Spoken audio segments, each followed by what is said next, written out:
Here's something absolutely hilarious. Ben Shapiro was on Laura Ingram's show on Fox News, and they were discussing whether or not video games cause violence.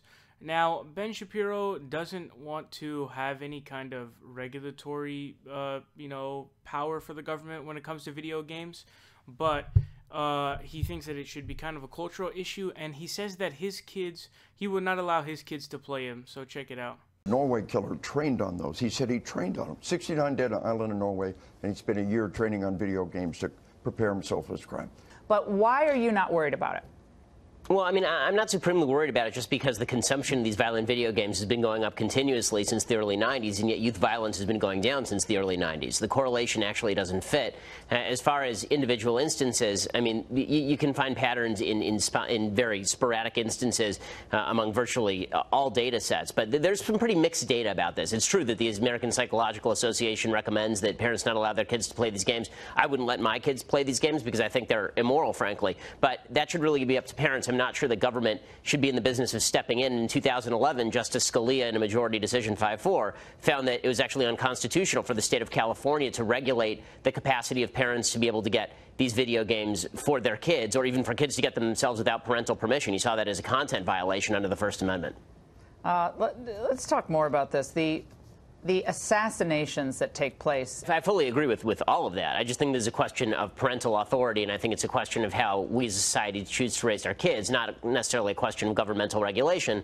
And the problem I have with the president getting involved is whether this is going to be a cultural issue or is this a regulatory issue? Is this an issue where the president tries to promulgate some sort of legislative response, or where we're supposed to think that the government is going to step in and fix all of this? Because, again, I'm not sure that the statistics match up in terms of just public policy, but I think we're all in agreement that we'd all prefer that kids play less of this, and we have a pretty robust rating system on video games as well. I hope it gets more robust, and I hope more parents take responsibility for the crap their kids are putting in their system. So now, to be fair to Ben, he does say that he doesn't know if there's actual, the cause of violence is actually video games, but he definitely seems to say that he's not going to let his kids play it, and that it's bad for society, and he thinks that a lot of things are morally tragic for society.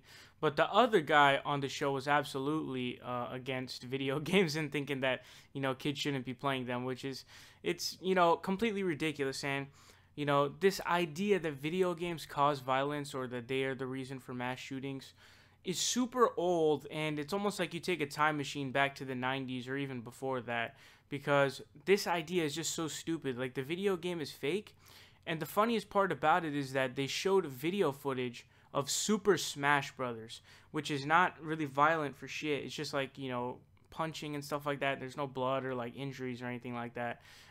So this is just so embarrassing, and I don't know anyone who actually believes that violence is caused by video games.